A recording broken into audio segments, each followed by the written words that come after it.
Alors, on va commencer à partir de cette semaine un nouveau sujet.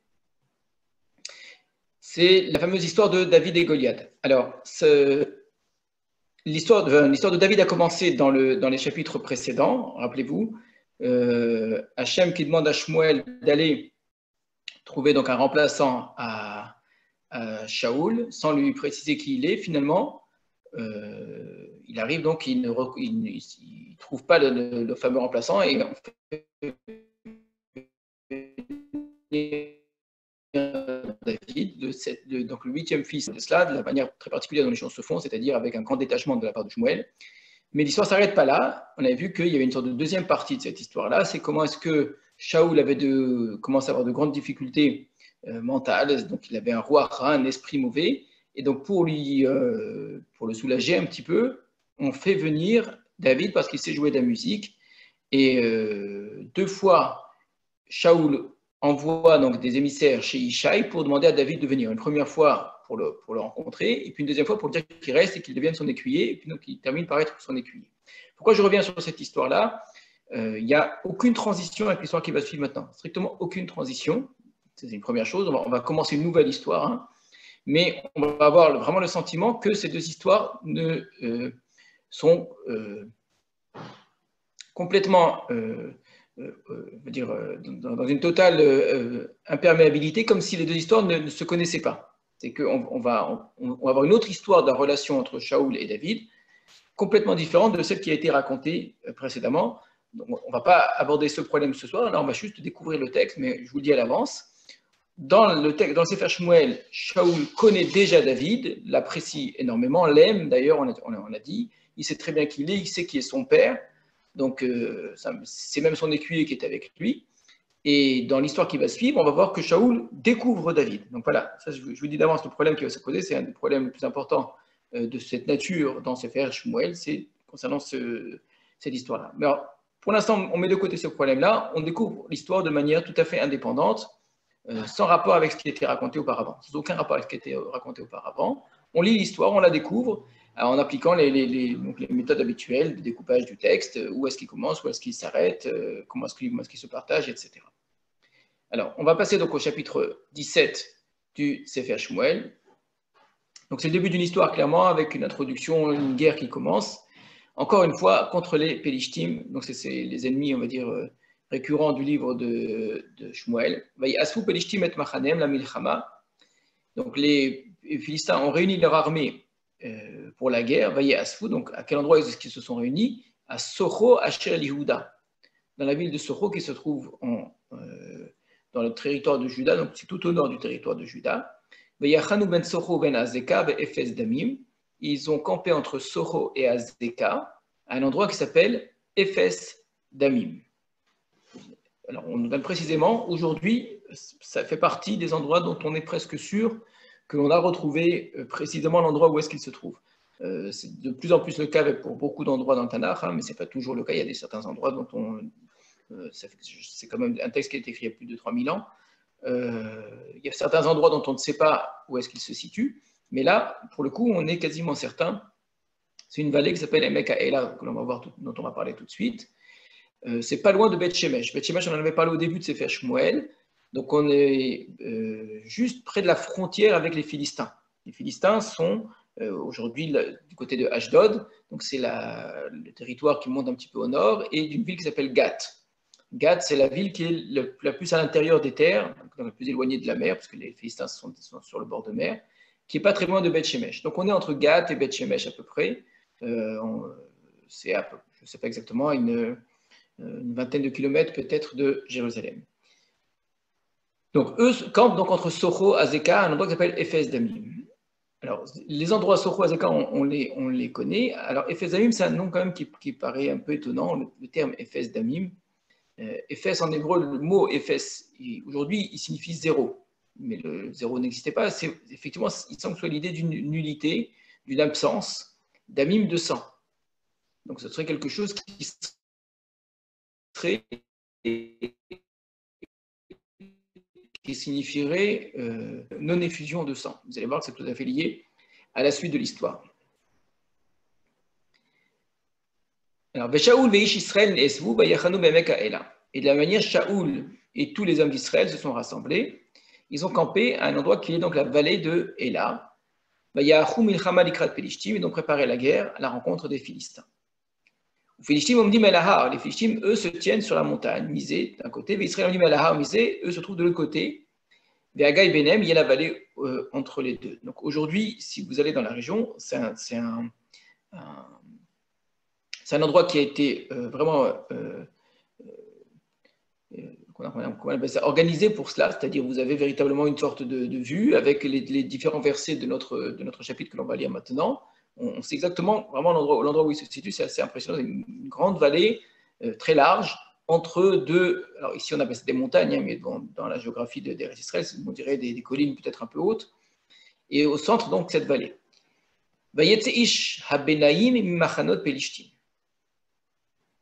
Goliath, Shemo, Migat, Govro, Shesh, Amot, Vazaret.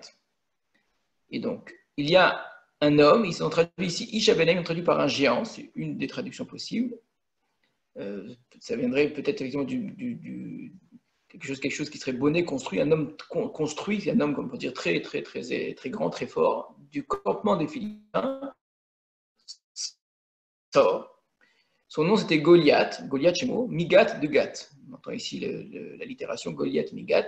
Donc Goliath de la ville de Gath. Govro, et sa hauteur était de Shesh Amot, 6 coudées, Vazaret et un empan. C'est amusant cet empan parce que Vazaret c'est tout petit. Hein. Donc on est très précis ici sur sa taille.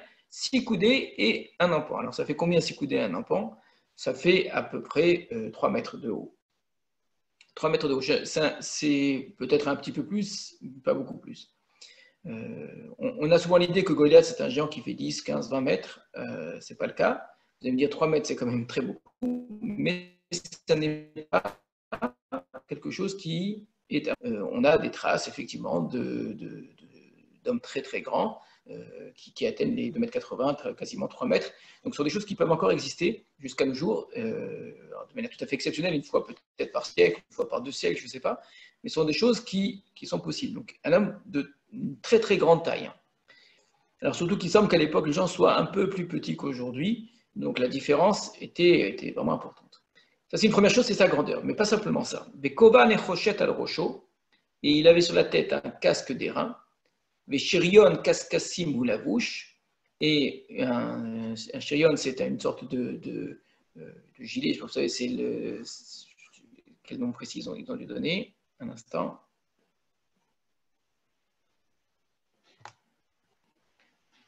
Donc voilà, un vêtu d'une côte de maille, d'un poids de 5000 cycles. Donc, la description qu'on va avoir ressemble vraiment à la description que l'on a sur les dessins des Philistins qu'on retrouve sur des bas-reliefs, sur des hiéroglyphes égyptiens ou autres. On retrouve vraiment avec donc comme des écailles sur leur côte de maille. Umitzrat nechoshet al raglav, chidon nechoshet ben ketefav. Donc il avait également des jambières nechoshet, des reins, et un kidon, il semble que ce soit une lance, ben ketefav, entre ses épaules, sur l'épaule, donc un javelot. Donc il est hyper armé, mais ce n'est pas terminé. Ve'etz chanito, et le bois de sa lance, timnor orgim. Donc il était, donc si vous prenez que le bois de la lance, donc il était comme l'ensouple des tisserands, ve'lahevet chanito, et la lame de cette lance, shesh meot shkalim barzel, pesait un poids de 600 cycles d'argent. Donc tout était très grand, très lourd. Venose atzina oler efanav, et il y avait devant lui un porteur de bouclier. Donc on a un homme très grand, très fort, très armé, et en plus hyper protégé. Donc il y a une sorte de très grand bouclier, mais un bouclier tellement lourd. Et pour permettre à ce géant-là de pouvoir se battre de manière la plus libre possible, ce n'est pas lui qui tient son bouclier, quelqu'un d'autre est devant et tient le bouclier. Maintenant, la personne qui tient le bouclier, probablement, est plus petite que le bouclier lui-même, donc, et lui est entièrement protégé. Donc, ça permet à Goliath de s'abriter derrière le bouclier, de tirer et de se remettre derrière. Donc, il a surtout un javelot. Donc, vous imaginez la taille du javelot, il lance ce javelot-là, il est capable de transpercer des choses extrêmement épaisses. Vaya à mode, et il se tient. Donc, on a la description du personnage qui sort là, du campement des Philistins. Les deux armées se font face. Et lui est au centre, dans la vallée. Vayikra el Marachot Israël, il appelle vers les Marachot, donc les lignes d'Israël, vers les rangées de l'armée d'Israël. Vayomer lahem, il leur dit Lama tetz'u la'aroch ha'milchama. Pourquoi sortiriez-vous à la guerre? Halo anochi apelishti. Moi, je suis le Philistin. Ve'atem avadim le Shaoul. Et vous, vous êtes les serviteurs, les sujets de Shaoul. Beru lachem ish ve'yered elai. Choisissez-vous un homme et qu'il descende vers moi. Donc, ce qu'il propose, en fait, c'est un combat d'homme à homme et ça éviterait l'effusion de sang. Vous voyez, Ephes Damim. Ce n'est pas la peine de se faire la guerre qui ait des centaines de morts ou des milliers de morts. Il suffit d'un seul, un combat. Et si, comme il va le dire, s'il peut combattre contre moi, vehikani qu'il me fera, nous serons vos serviteurs. Mais si c'est moi qui arrive à le vaincre, et que je le ferai, c'est vous qui serez nos serviteurs. Et vous nous servirez. Donc évidemment, il propose ici un combat qui est tout à son avantage parce que personne n'ose aller s'attaquer à un géant pareil. Yomer Apelishti, et une fois qu'il a terminé donc cette proposition, ce défi, il continue et il dit Ani cheravti et ma'achot Israël hayom hazeh. Cheravti, ici on traduit je défie, mais il y a l'idée ici d'une humiliation. Donc j'ai humilié les rangées d'Israël aujourd'hui. Tenuli ish veninachama yachad, en leur disant donnez-moi un homme et que nous faisions la guerre ensemble. Donc il y a une intention ici qui est clairement d'humilier Israël. Et vous allez voir, ça va aller plus loin encore. Vaishma Shaoul vechol Israël. Et Shaoul et tout Israël ont entendu Divra Pelishtia Ele, ces paroles-là du Philistin. Vayechatu. Ils en furent consternés. Vayeru meod, ils ont eu très peur. Voilà, ça c'est la première partie de notre histoire, qui est donc une présentation du problème. On est dans une guerre, et puis avec un autre, une sorte de particularité dans cette guerre, c'est ce géant-là qui propose de défier un seul homme, et qu'en fonction de cela, on décide qui sera sujet de qui. Là, on va faire une petite parenthèse, et on en vient à David. Donc on quitte la scène, l'endroit où on se trouve, on va aller du côté de David. David ben Ish Ephrati Azemi Bethléem Yehuda. Et David, qui était l'homme de cette personne d'Ephrat de Bethléem Yehuda, Ephrat et Bethléem, on le sait de l'histoire de Rachel, sont proches, Ushmo Ishai, et son nom s'appelait Ishai. Velo Shmo Navanim, il avait 8 fils. Ish Bime Shaoul, Zaken Baba Anashim. Et à l'époque de Shaoul, cet homme était âgé, il allait dans les hommes, c'est-à-dire qu'il était probablement proche de la mort. Et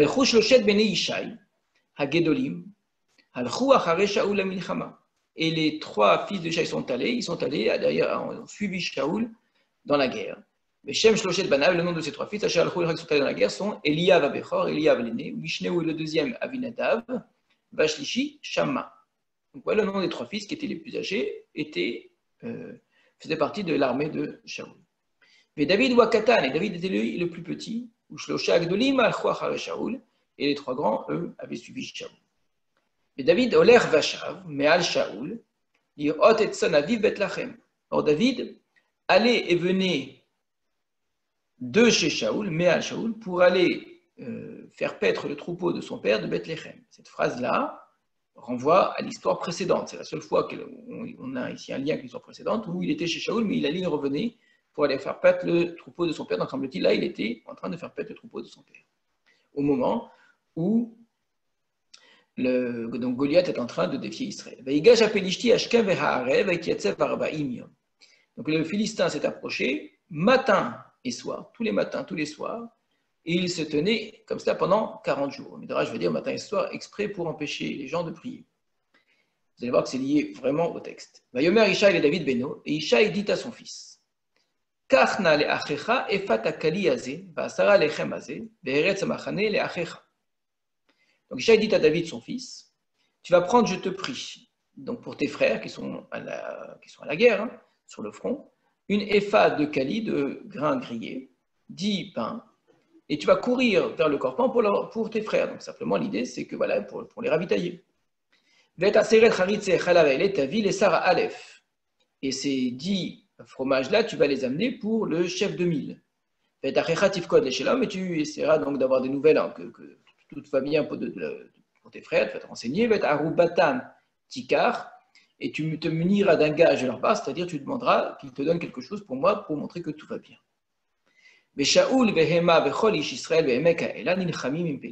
Et donc au moment où David arrive, c'est le moment justement de cette guerre-là entre les hommes d'Israël, de Shaoul et les hommes d'Israël. Vous remarquerez qu'on dit toujours Shaoul et Israël. David Aboker. Donc David s'est levé tôt le matin. Il a laissé le menu bétail avec un gardien. Il a porté dans tout ce que son père a dit et il a amené Kasher Tzivaouchai comme il lui avait ordonné. Yavo, et il est venu.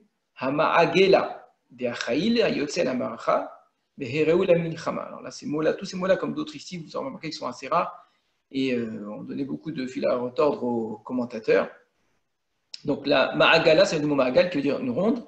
C'est l'enceinte du camp. C'est la partie la plus extérieure. Donc il arrive, on n'entre pas comme ça sur le front, hein, vous imaginez bien sur la première ligne. Le premier endroit auquel il arrive, qui est le plus extérieur par rapport au front, c'est la Ma'agela.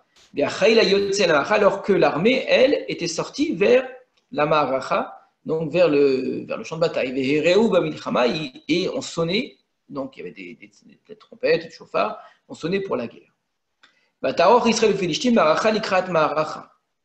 Et donc les Philistins et l'Israël s'alignèrent, donc rangée contre rangée, pour se préparer donc en combat. Mais à chaque fois, personne n'avançait. Il y avait Goliath qui sortait, vous comprenez, et qui disait « Envoyez-moi quelqu'un ». David est Akelim et Alab. Donc David a enlevé les objets qui se trouvaient sur lui, a aidé Shomer Akelim, donc dans les mains de celui qui gardait là-bas les objets, avec quelqu'un qui s'occupait du ravitaillement. Il y a Rod Samaracha, et il a couru, regardez ici le verbe courir, vers la Maracha. Yavo, il est venu, et donc il a demandé comment allaient ses frères. Là, pourquoi est-ce qu'il a couru? Pourquoi cet empressement de David? Alors, on peut pour l'instant s'arrêter qu'à ce verset et dire il veut vraiment avoir des nouvelles de ses frères. Vous allez comprendre après la suite que ce qui l'intéresse le plus, ce n'est pas vraiment cela, c'est ce qui se passe sur le front. On voit David ici très, très attentif, très aventurier, qui aime bien, qui veut savoir tout ce qui se passe et où on est la guerre. Et alors qu'il parlait avec eux, voici que le géant là monte.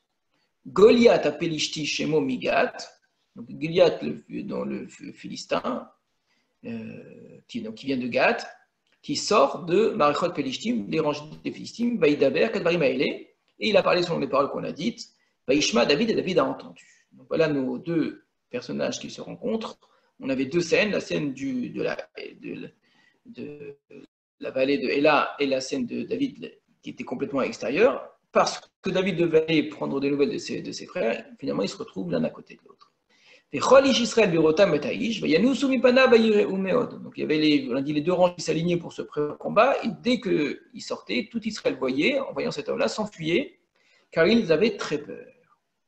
Donc les hommes d'Israël disaient, est-ce que vous avez vu cet homme-là qui monte? Qu'il est Charef et Israël, c'est pour humilier Israël qu'il est monté. Et ce sera l'homme qui le frapperait. Le roi l'enrichirait d'une grande richesse. Il lui donnerait sa fille. À la maison de son père, la maison de ce père, de cet homme-là qui aurait attaqué Goliath, il y a Israël, il sera libre, c'est-à-dire qu'il ne lui fera payer aucun impôt en Israël. Donc c'est au travers de ce que disent les soldats d'Israël à l'arrivée de David qu'on apprend quelque chose qui avait été dit auparavant et que le texte ne nous a pas raconté. Ce n'est pas la seule fois où on voit ça. Une histoire simple, on aurait dit à l'endroit même du géant, quand il arrive, on aurait dit, et Shaoul a dit à tous les hommes d'Israël, celui qui gagnerait cet homme-là, eh bien, je l'enrichirai, je lui donnerai ma fille, et la maison de son père sera libre de toute taxe. Ça aurait été la façon la plus simple de raconter. On n'a rien dit. On arrive au moment où David vient dans le campement, et c'est là qu'il entend les choses. Et c'est à travers cela que nous aussi, d'ailleurs, lecteurs, on l'entend pour la première fois. Alors, vous connaissez l'histoire de Goliath avant David lui-même. Alors, pourquoi est-ce que c'est comme ça? Peut-être que le texte a voulu volontairement montrer l'absence de réaction de Shaoul. Chaque fois, on a dit Shaoul et les hommes d'Israël. Or, Shaoul, jusqu'à présent, avec les reproches qu'on peut lui faire, qu'il n'a pas terminé la guerre contre Amalek, etc., une chose qu'on peut dire de lui, c'est qu'il a toujours été prêt au combat, qu'il a été toujours prêt à sauver Israël, à le défendre, et peut-être même à s'empresser un peu trop et ne pas attendre. Et donc, c'est très étonnant ici que Shaoul ne fasse strictement rien. Et le texte répète sans arrêt Shaoul et Israël qui sont prêts au combat, mais Shaoul et Israël qui finalement ne font rien du tout. Et donc, ça rajoute au sentiment d'impuissance et d'inaction de Shaoul. Alors, il a quand même fait quelque chose, il a promis une récompense à celui qui ferait les choses. Mais ça prouve à plus forte raison à quel point lui est en retrait et ne prend pas les choses en main. Vous verrez qu'il y a quelqu'un d'autre en vérité qui est en retrait et qu'on aurait attendu dans ce combat-là, on en parlera plus tard. Mais Shaoul, certainement, c'était à lui de prendre les choses en main, on le connaissait comme ça. Peut-être est-il âgé, je ne sais pas. En tout cas, on voit bien que depuis qu'il a appris que la royauté allait lui échapper, c'est plus le même homme qu'on a connu auparavant. Donc voilà les trois choses que les gens promettent. Cet homme-là humilie Israël et pour oser aller le combattre, Shaoul promet trois choses. David, elle a Anachim, on dit Mimo les morts. Et David donc a dit aux hommes qui se tenaient devant lui en disant Maïe assez laïch shayaket apeli.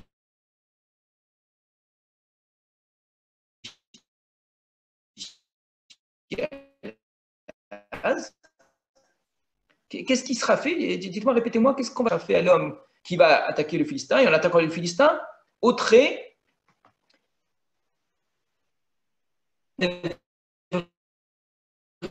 la honte qui est faite à Israël. Car c'est qui en fait ce Philistin-là, incirconcis? C'est une insulte. Qui pour qu'il puisse ainsi défier et humilier l'armée du Dieu vivant. Ce n'est pas l'armée de Shaoul, ce n'est pas l'armée d'Israël, c'est l'armée du Dieu vivant. Donc, David entend, il demande aux gens de répéter. Dites-moi, qu'est-ce qu'on va lui offrir à cet homme-là qui ferait cela? Mais il ajoute, il ne dit pas juste qu'il frappait le Philistin, il ajoute, il décrit ce Philistin dans d'autres mots que ce que nous on a entendu. Il ne dit pas ce géant, il ne dit pas cet homme hyper armé, il dit cet homme-là, cet incirconcis, et c'est qui en fait? Un homme qui humilie non pas Israël, mais en humiliant Israël, humilie Dieu lui-même.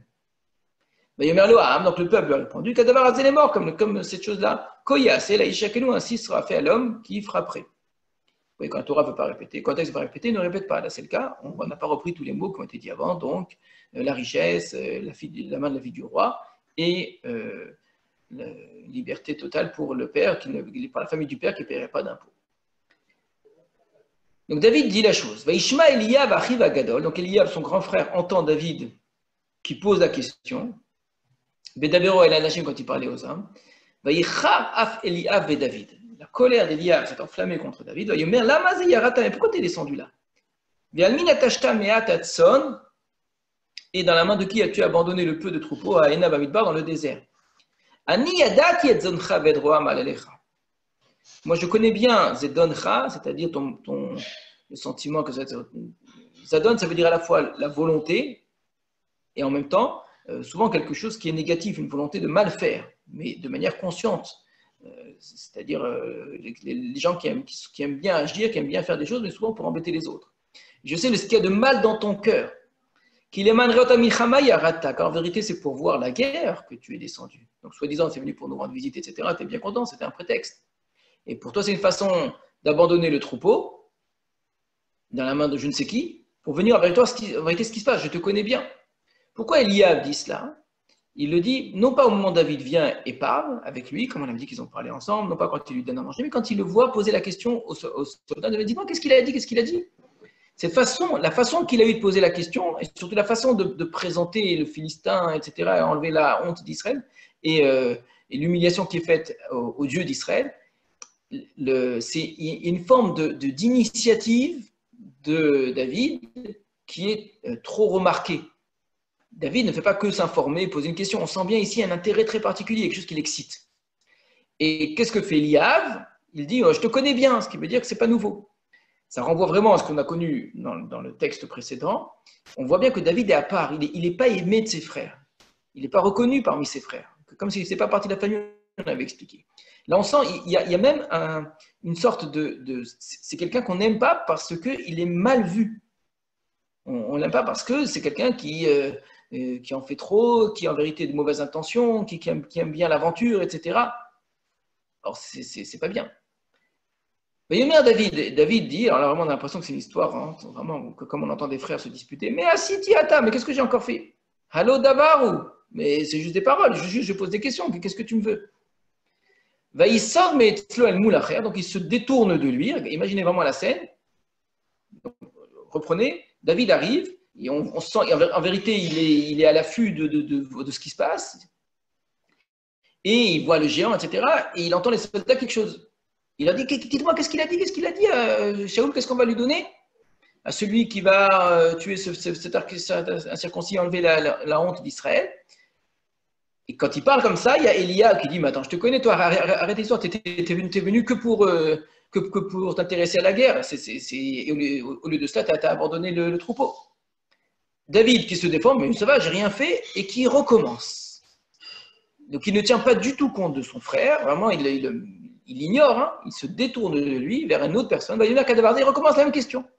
Mais Yashivu Am Dabar, Kadavar est jeune, et le peuple lui a répondu comme la première chose, ce qui veut dire qu'il a probablement posé la question une fois, deux fois, trois fois, et chaque fois en reposant la même question. Dites-moi, qu'est-ce qui sera fait? Vaïchamoa Devarim, David. Donc finalement, les choses ont été entendues, celles que David avait dites. Et donc on a raconté devant Shaul. Donc il a fait prendre, il dit, il y a un jeune qui est arrivé. Et là, il pose la question aux gens, il répète. Donc on a eu la version de David avec le peuple, on a eu avec Eliab, et maintenant on va retrouver encore une fois David avec, toujours dans la même position, à savoir ce qui se passe.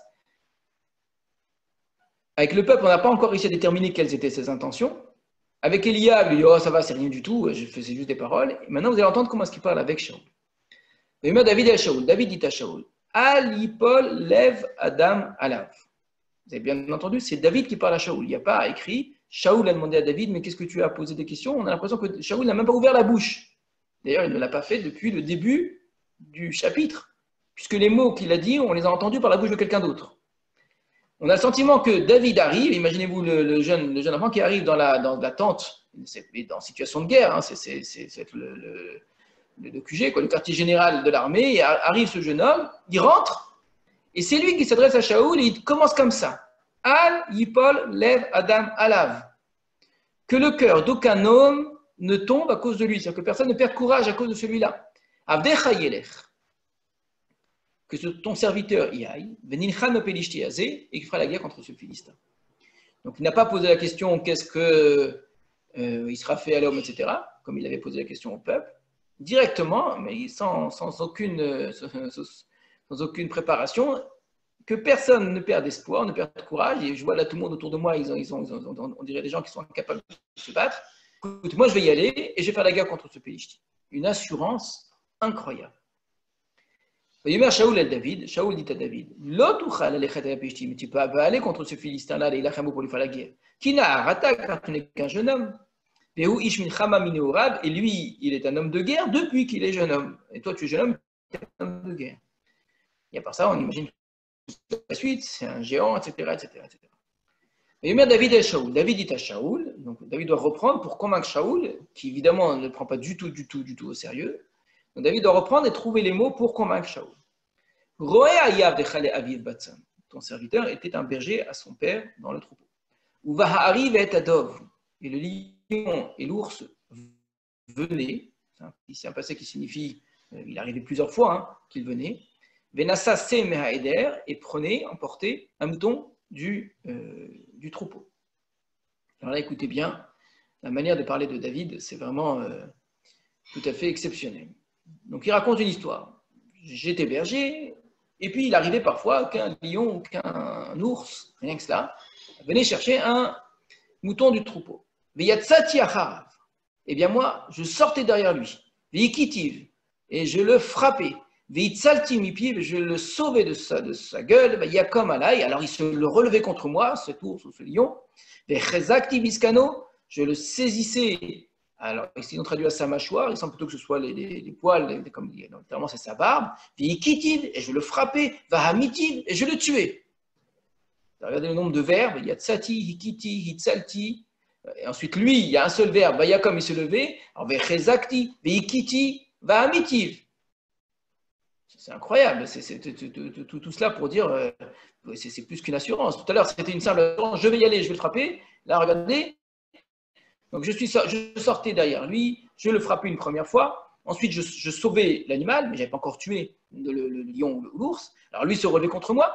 Après ces trois choses, comme j'avais fait, alors je l'attrapais par la barbe, je le frappais à nouveau, bah, je le tuais. D'accord. 6 verbes pour exprimer avec aucune hésitation. Il n'y a pas écrit je prenais mon courage à 2 mains. Il n'y a rien écrit de tout ça. C'est d'un naturel le plus complet. C'est pas du tout.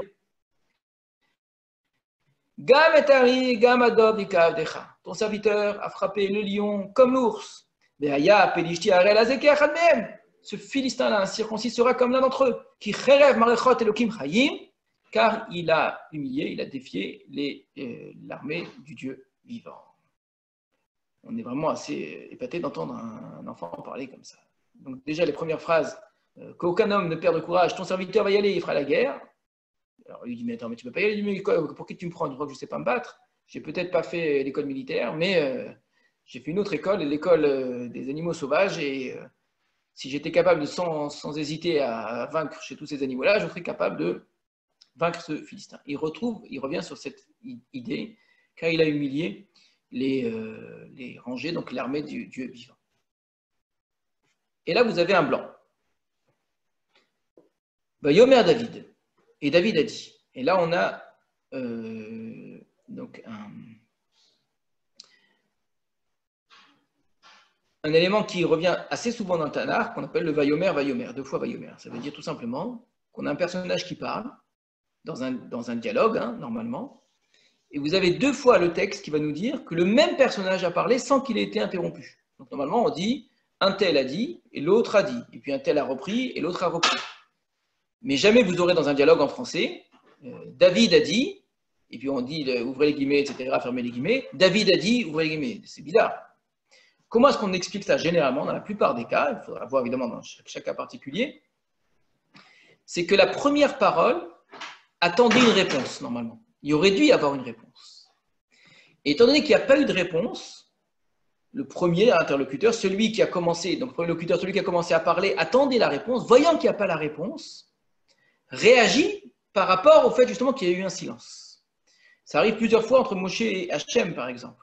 Où Hachem parle et Hachem parle, d'accord? Ou Moshe parle et Moshe parle, d'accord? Donc là, c'est un exemple. Vous avez David qui parle une première fois, et Shaoul qui lui dit « Mais non, c'est pas sérieux, écoutez, t'es qu'un enfant ». David qui change son discours et qui lui montre qu'il est capable. Et là, il y a un silence de Shaoul. Shaoul semble, ça nous d'interpréter ce silence, semble impressionné peut-être devant cet enfant qui parle comme ça, mais en même temps, il peut le prendre pour un fou. Il dit, mais qu'est-ce qu'il me raconte? C'est quoi ça? Et puis surtout, la façon de parler, d'une assurance, mais tellement, tellement fort. Et j'ai pris le lion et je l'ai attrapé par la barbe, etc. etc. C'est quoi cette façon de faire? Donc, il est stupéfait, Shaoul. Et donc, il est bouche bée. Un silence complet. Et David voit ça. Et donc, à lui maintenant de trouver les mots pour aller jusqu'au bout. Shaoul n'a pas répondu, mais arrête de me raconter n'importe quoi, t'es qu'un enfant, etc. David a compris que ces mots, cette fois-ci, ont fait de l'effet. Mais ce n'est pas encore l'effet suffisant, et ce n'est peut-être pas du tout l'effet qu'il faut d'ailleurs. Peut-être qu'il le prend pour un fou, on ne sait pas. Mais de fait, Shaoul sent qu'il y a quelque chose chez lui. Alors là, il va continuer. Yomer David dit, Hachem, Asher itilani miyad ha'ari ou miyad ha'dor, hui atilani miyad ha'pelishti hazeh. Hachem qui m'a sauvé de la main du lion et de la main de l'ours, c'est lui qui me sauvera de la main de ce Philistin-là. Vous avez compris ici, exactement comme on a dans la Torah 2 versions à 2 endroits différents, là vous avez 2 versions au même endroit. C'est pas moi qui ai gagné, c'est pas moi qui ai frappé, c'est pas moi qui ai attrapé, c'est pas moi, etc. C'est Hachem qui m'a sauvé de la main du lion et de la main de l'ours. Et de la manière qu'il m'a sauvé, c'est lui qui me sauvera du Philistin. Vous avez vu là, comment David change complètement son discours. Son premier discours, c'est de la même manière que j'ai réussi à me sauver de la main et j'ai réussi à sauver l'animal, plus exactement pas moi, mais je suis allé à la guerre pour sauver cet animal-là de mon troupeau de la main du lion ou de l'ours. Moi-même, eh ben, je serai capable de me battre contre le Philistin. C'est Hachem. D'ailleurs, vous aurez remarqué également le changement Elohim, Chaim, Elohim sur le nom Elohim. Alors là, il est passé à Yud Kei Vav Kei. Ça, c'est suite à ce silence de Shaoul. Et là, vous avez immédiatement, Vayomer Shaoul el David, l'air. Regardez comment le texte ici est précis. Shaoul dit Hachem Yeimar, qu'Hachem soit avec toi. Voilà. C'est très court. Il dit, bah, tu es sûr, tu réfléchis bien, mais qu'est-ce que tu vois? Il a entendu dans les mots de David, les derniers mots de David, ce qu'il fallait pour le convaincre cette fois-ci. Et qu'Hachem soit avec toi. Alors, on voit bien que Shaoul est méfiant de quelqu'un qui dirait je vais gagner parce que je suis très fort, parce que je sais me battre contre les lions, etc. Si c'était cela et uniquement cela, Shaoul n'aurait pas envoyé David. Mais quand il voit que cet homme-là est capable, ou ce jeune homme, il est tout jeune, hein, est capable de dire mais c'est pas grâce à moi, c'est grâce à Hachem, alors il dit là d'accord. Que ce combat-là, il soit avec. Alors, c'était pas absent du discours de David. On va revenir un instant. Non, excusez-moi, on termine d'abord sur la réaction de Shaoul. Yelbesh Shaoul et David Madav, et Shaoul donc a vêti de David de ses propres vêtements. Venatan Kovan et Choshet al-Rosho, il lui a mis un casque de cuivre sur la tête. Yelbesh Oto Shirion, et il lui a mis donc une cuirasse. Ergor David et Charbo, mais al lemada bayoel alechet kilo nissa. Donc David a ceint l'épée au-dessus des vêtements et il a essayé de marcher. Et lui qui était si fort, si puissant dans sa façon de parler, là par contre, il est complètement bloqué. D'accord? Il n'arrivait pas à marcher. Kilo nissa, ils ont traduit car il n'en avait pas l'habitude. Quand on met ce genre de vêtements qui sont des vêtements lourds, qui ne sont pas des vêtements faciles pour se déplacer, si on n'est pas habitué, on est évidemment complètement bloqué. Et donc David dit à Shaoul, mais je ne peux pas y aller avec ces choses-là. Kilonicité, car je n'y ai pas été habitué. Il y a Sirem David Malav, et David les a enlevés de lui. Alors, ça, c'est également un élément important, mais on y reviendra plus tard. Je voulais revenir juste sur la première phrase de David quand il arrive dans le campement. Et c'est pas le campement, on est sur la ligne de front là. Et quand il voit donc les soldats, il leur dit, mais dites-moi, qu'est-ce qu'il a dit le roi? Qu'est-ce qu'il a dit? Pourquoi David pose cette question-là? Ce qui le dérange énormément, on a vu son frère Eliav, et c'est justement le fait qu'il ait posé cette question qui va faire que c'est remonté jusqu'à Shaoul. Alors, on peut dire, effectivement, le fait de répéter, c'est pour que ça remonte jusqu'à Shaoul. Semble-t-il, David ne peut pas ou n'ose pas aller directement chez Shaoul pour dire « je vais le faire ». Donc, par un moyen détourné, il fait du bruit, il fait en sorte que les gens parlent, les répètent, etc. pour quand quelqu'un finisse, il y a quelqu'un qui est en train de remuer là dans le camp, il repose la même question sans arrêt, et il répond, etc. etc. Donc, l'intention de David, c'est probablement que ça arrive à Shaoul. Mais pourquoi choisir ce moyen-là? Il aurait pu dire n'importe quelle autre question. Quand on entend sa question la première fois, dites-moi, qu'est-ce qu'il a promis le roi? On a le sentiment que c'est ça qui intéresse David. C'est quelqu'un qui entend une récompense et qui dit dites-moi, c'est quoi la récompense? Ah, alors ça vaut la peine, d'accord. Donc, c'est l'impression que donne David, et à mon avis, de manière tout à fait volontaire. Il veut créer cette impression-là. Et les gens tombent dans le panneau et jouent le jeu. Ils disent, bah, tu sais, il a promis ça, il a promis ça, il a promis ça. Ah, il a promis ça, d'accord. À qui il a promis ça? Il a promis ça à celui qui enlèverait la honte d'Israël, à celui qui défendrait le peuple de Dieu, à celui qui défendrait l'honneur d'Hachem. C'est ça qu'il a promis. Et c'est là qu'il y a toute l'ironie de David. L'ironie de David, c'est que comment se fait-il que pas un seul homme ait eu envie de se battre uniquement pour enlever l'honneur, pour enlever le déshonneur ici qui est fait par cet incirconcis-là. C'est-à-dire la honte qui est faite jour après jour, pendant 40 jours, matin et soir.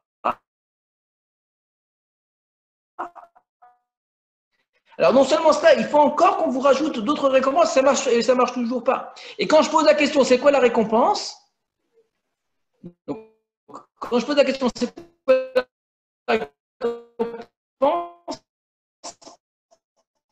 Il n'y en a pas un qui répond, mais la récompense, c'est la récompense du roi. Mais c'est quelle honte? Mais c'est honteux.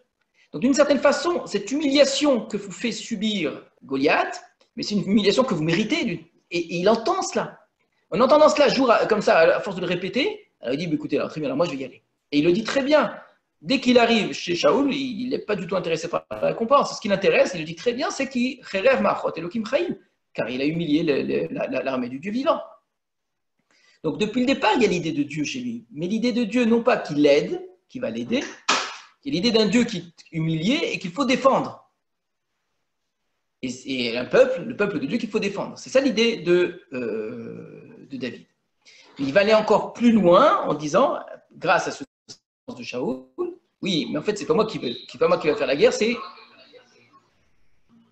Hachem lui-même qui va se battre et qui va me faire gagner la guerre. Alors, ensuite, donc, Shaoul lui met les vêtements. Alors là, l'acte est extrêmement symbolique. Shaoul qui met les vêtements à David, c'est quasiment une sorte de passage de relais, une façon de lui donner la fonction. Ça fait penser à Aaron qui, avant de mourir, a donné ses vêtements à Elazar. Donc Shaoul, le roi qui donne ses vêtements à David, c'est comme si Shaoul reconnaissait que la royauté passe à David. Il accepte cela complètement. Et il le fait, semble-t-il, avec une véritable facilité, avec envie. Il le fait pas, on n'a pas le sentiment que Shaoul fait ça à contre-cœur, en ayant conscience qu'on retienne bien, parce qu'évidemment tout va se renverser plus tard. Ça rejoint à ce qu'on a vu que Shaoul, en voyant David, avait de l'amour pour David dans le texte précédent. On est gêné parce qu'on a l'impression qu'ici, il n'a pas trop l'air de le connaître. Un peu plus long, vous allez voir qu'il ne le connaît même pas du tout. Et ce serait très, très étonnant. Encore une fois, cette question, on ne va pas l'aborder ce soir. Mais on assiste à une sorte de transfert ici. Il est en train de lui dire, là, c'est toi le futur roi. Et Shaoul accepte cela, tu le mérites. Puisque tu dis qu'Hachem sera avec toi, puisque tu défends Israël, tu défends l'armée d'Hachem, donc voilà. Mais ça n'est pas possible. Ces vêtements-là ne lui vont pas, ils ne sont pas faits pour lui. Et donc on apprend quelque chose de très important, quand on revient à la question qu'on avait posée dans les cours précédents, ce n'est pas juste un changement d'homme, c'est un changement de type de royauté, ce n'est pas la même forme de royauté. On a parlé d'une royauté institutionnalisée, une royauté organisée, une royauté qui était très fondée, c'était celle de Shaoul, une royauté beaucoup plus naturelle, beaucoup plus, excusez-moi l'expression, brute. David, il est roi par nature. Il n'a pas besoin des oripeaux de la royauté, il n'a pas besoin d'un vêtement pour cela. Le vêtement, ça renvoie à ce qu'on avait déjà dit, c'est ce qui est l'apparence. La royauté de Shaoul était une royauté extérieure à lui. Donc, vraiment, l'image du vêtement renvoie très bien à cela. Alors, avec cela, il est roi, avec cela, il peut se battre. Mais David, il est roi en lui. Ce n'est pas le vêtement qui fait de lui un roi. Et donc, l'image est très forte. Il va s'en décharger. Ce serait au contraire l'empêcher. Ce serait mettre David à l'intérieur d'un cadre royal, d'une étiquette, etc. Parce que voilà, c'est la royauté. Essayer d'institutionnaliser un petit peu sa royauté, ce serait l'étouffer, ce serait l'empêcher d'être. Retenez bien tout cela pour la suite de l'histoire de David. On est dans une royauté, je reprends l'expression, brute, au sens qu'il est roi par nature, David. Et donc, que fait-il? Verset 40. Vaikach maklo beyado, il prend son bâton dans sa main. Vaifchar lo chamisha chaluke avanim minanachal vayasem otam bichli aroim ashalo uvayalkut vekalo beyado vaigash ala pelishti. Donc, il a choisi 5 pierres lisses, comme il est descendu dans la vallée, c'est au fond de la vallée, dans ce ruisseau qui découlait, et il les a mis dans sa besace des bergers, donc une sorte de petit sac qu'il avait, et il avait sa fronde dans sa main, et il approche ainsi des Philistins. Donc David part avec beaucoup d'assurance, mais il ne fait pas que cela. On voit qu'il a une idée en tête. Il n'attend pas de se retrouver devant un Goliath en disant Hachem va m'aider et puis on verra bien, d'accord? Avant d'arriver chez Goliath, il a déjà son idée en tête. Et probablement que l'idée, il l'avait avant même de descendre, en se disant je vais descendre, je vais chercher, etc. Donc il sait d'avance quelle va être sa stratégie. Donc on voit un homme qui n'est pas juste plein d'assurance, et ça c'est très remarquable dans les mots, mais il est surtout plein d'assurance dans ses actions. Et l'un et l'autre est lié. Il y a des gens qui vous parlent avec beaucoup d'assurance, mais en fait, ils n'ont aucune idée de ce qu'ils vont faire, c'est juste une façon de parler. David est plein d'assurance dans ce qu'il dit, pour lui, ça c'est clair, mais effectivement, parce qu'il a décidé exactement de ce qu'il va faire, il sait d'avance ce qu'il va faire. Donc le Philistin est allé en s'approchant de David. Et il y avait l'homme qui portait le bouclier devant lui. Donc le Philistin s'y considère qu'il a bien observé, il a regardé avec attention. Il regarde David, il a vu David. Il faisait où?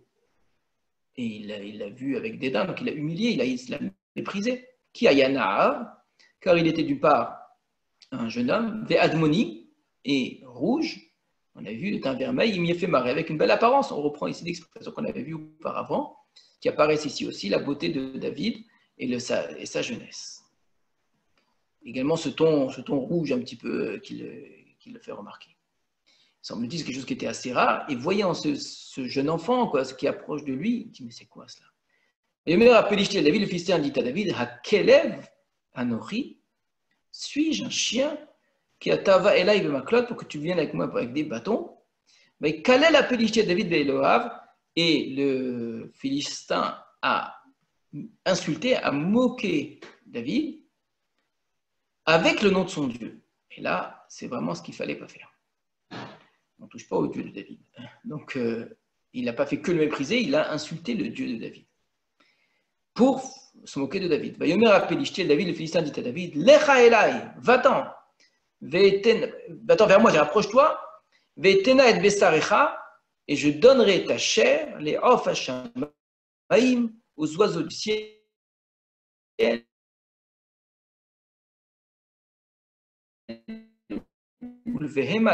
aux animaux. Et là, écoutez David, on a entendu parler avec ironie avec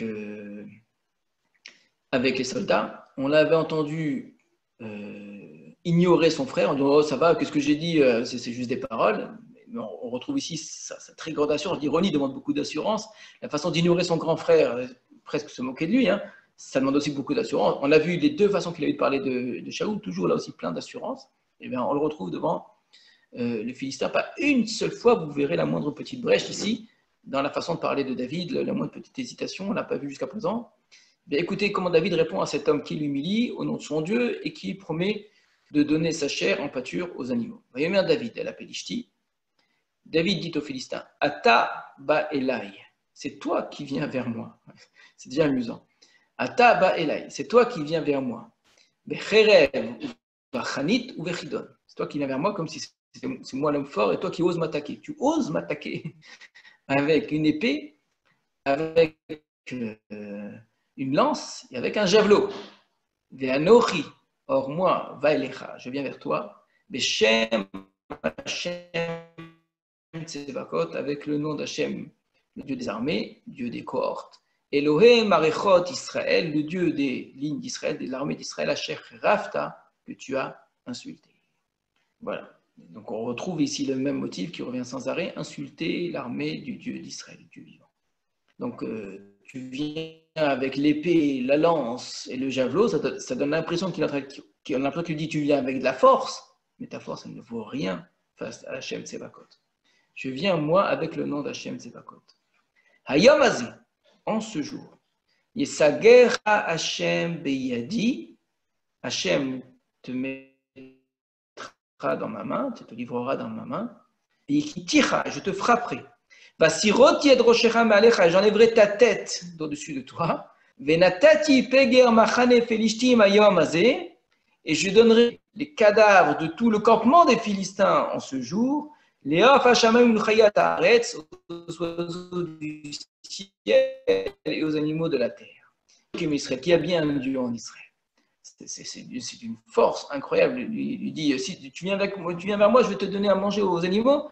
Il dit quoi? C'est tout le campement, moi je vais donner à manger aux animaux. Et regardez, comme on retrouve ici la manière dont il a parlé par rapport au lion et à l'ours, sauf que là, il insiste, c'est toujours que Hachem.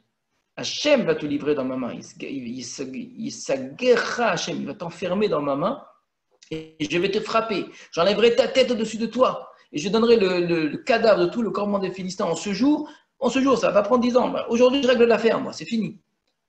Veillez-vous kol hakahal hazeh, et toute cette assemblée-là saura qu'il lo becherev ou bechanit yehoshia Hashem, que c'est ni par l'épée ni par la lance que Hashem va sauver, qu'il Hashem milchama, car c'est à Hashem qui revient la guerre. Benatan et Trem biyadnu, il va vous donner dans ma main. Et qui est ce Kahal, cette communauté qui doit savoir ça? Il ne parle plus des Philistins, Il parle probablement du peuple d'Israël qui est là apeuré, en train de trembler. Pourquoi est-ce qu'il tremble? Parce qu'ils croient, tous ces gens-là croient que c'est avec des armes que l'on doit combattre. Or, au niveau armes, au niveau militaire, eh bien, tu sembles beaucoup plus fort qu'eux. Mais ils vont apprendre. Je vais leur faire la leçon, moi, au peuple d'Israël. Ces gens-là qui sont des poltrons là, qui n'osent pas avancer, mais qui manquent de respect de Dieu, qui n'ont pas compris que c'est Hachem lui-même qui fait la guerre. Je vais leur donner une leçon. Donc, il ne vient pas uniquement pour sauver l'honneur d'Hachem, il ne vient pas uniquement pour venger Israël et frapper cet homme-là, il vient, David, avec l'idée claire de donner la leçon à Israël. C'est un guide, c'est un chef, en plus d'être un héros, un sauveur. Maintenant, la scène est vraiment, vraiment amusante parce que maintenant, on entend parler comme ça, mais rappelez-vous, c'est un jeune enfant, petit de taille, hein, face à un géant hyper armé. Ils sont même deux d'ailleurs, il y en a un qui tient son bouclier, et David qui parle comme ça avec un toupet incroyable.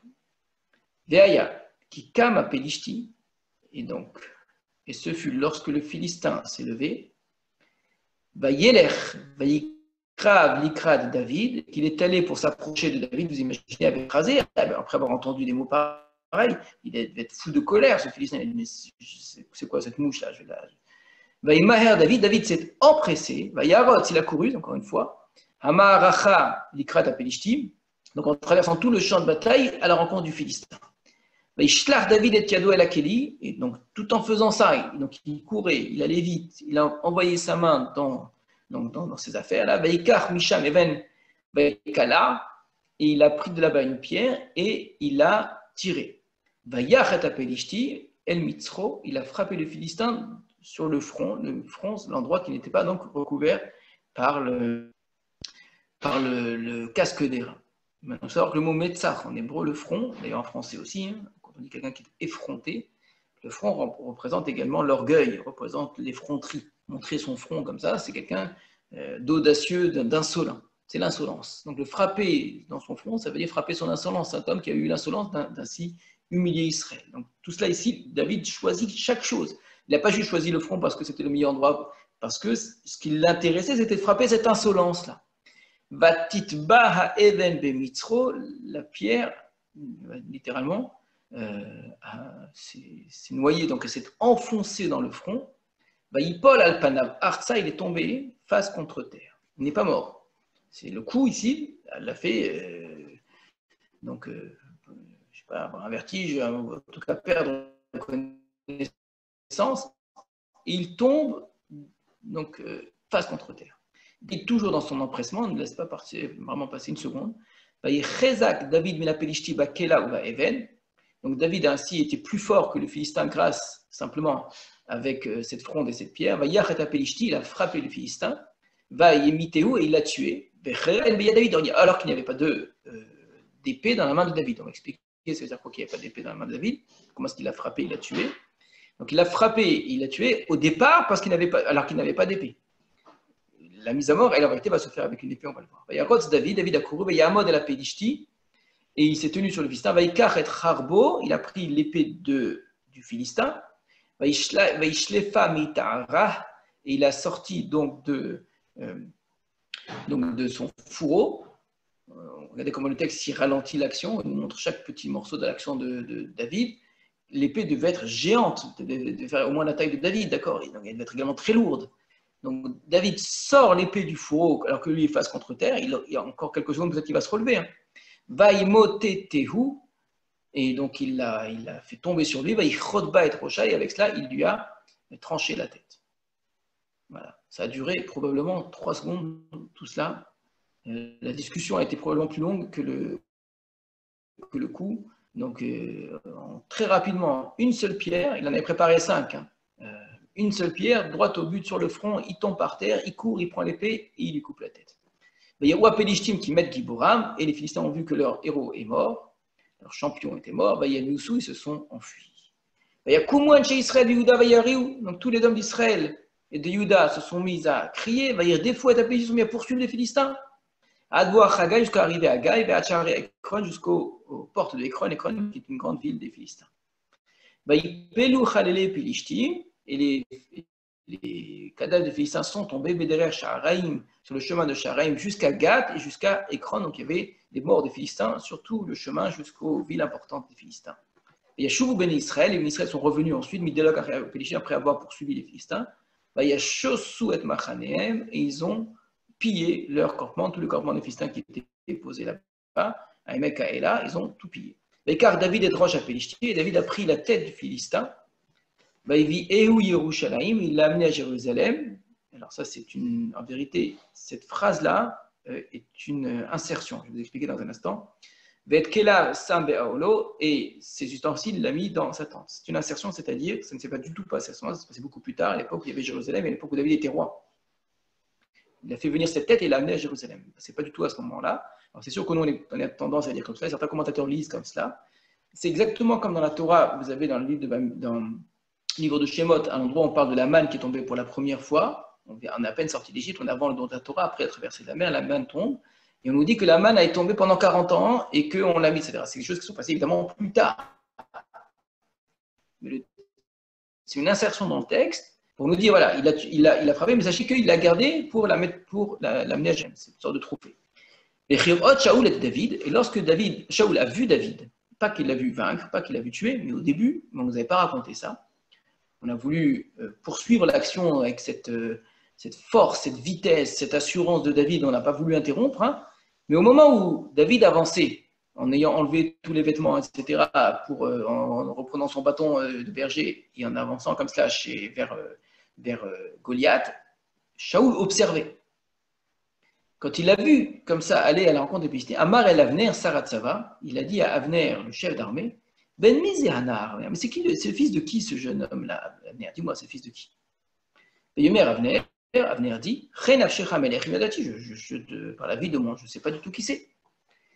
Yomer Amelech, le roi a dit, She'al Ata, demande-toi, Ben Mizehalem, c'est le fils de qui? Donc, le texte ici s'arrête et montre que Shaoul ne connaît pas du tout David.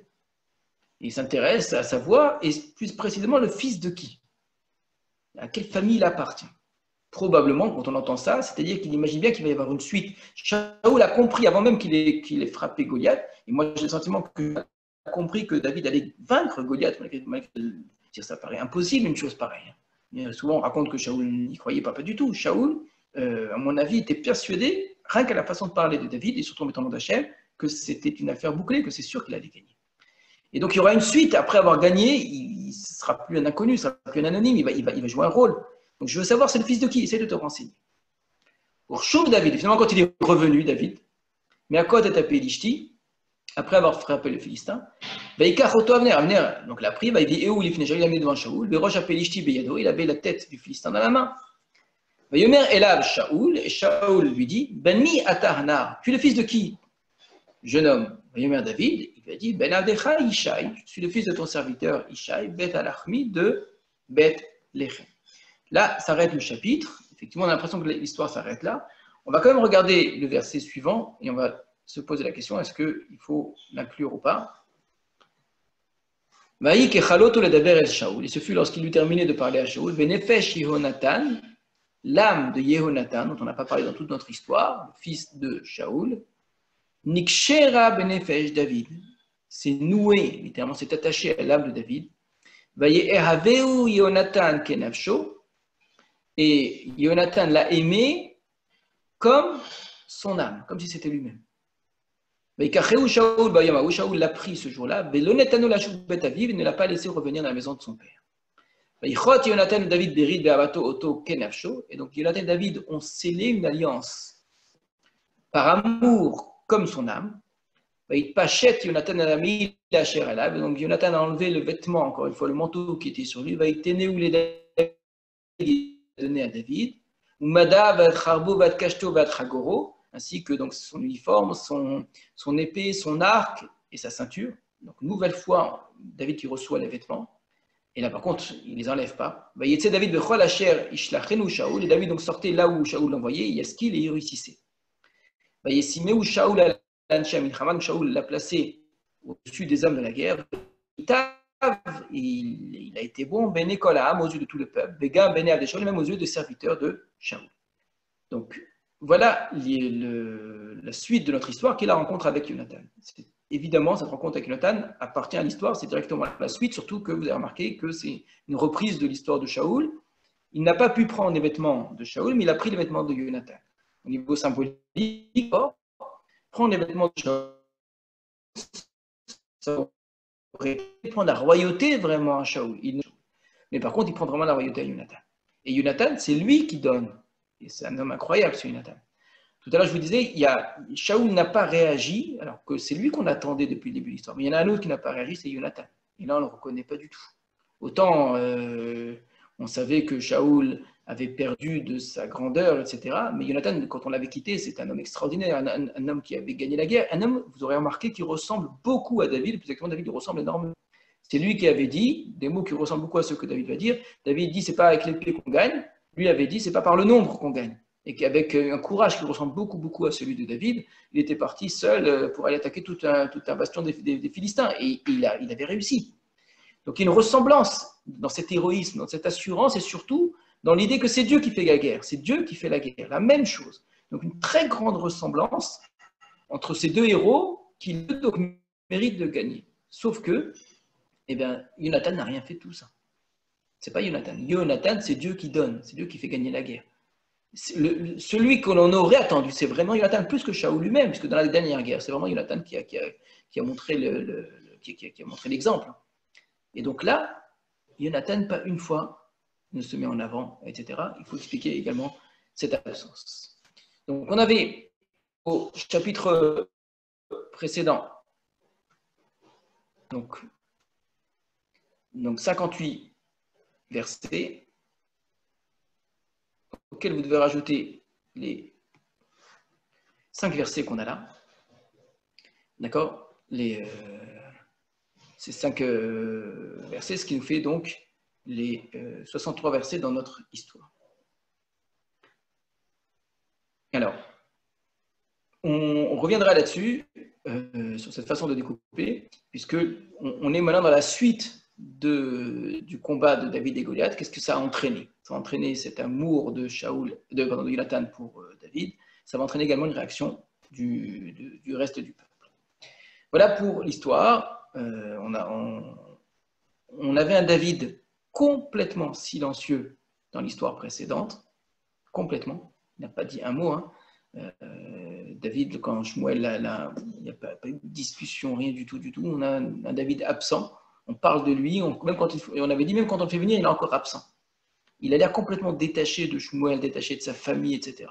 Et là, par contre, on a un David, mais alors avec une force, un courage, une parole, une verve incroyable. Il sait se battre, il sait parler, il sait répondre, il sait renvoyer l'ironie. Tu te moques de moi, je me moque encore plus de toi. Enfin, Et dans les deux cas, il y a un amour de Shaoul et même un amour de Jonathan pour David qui est très fort, ce qui fait que David rentre petit à petit dans l'entourage de Shaoul. Donc, il reste beaucoup de choses à voir dans ce texte-là, mais en particulier cette question très difficile, vraiment très difficile.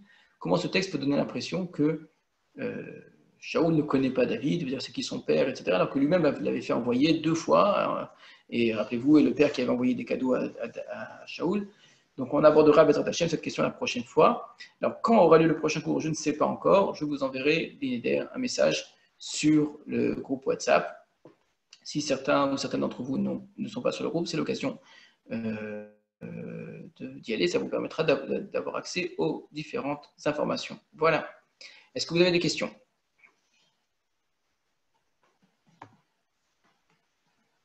Voilà, j'ai pas l'impression.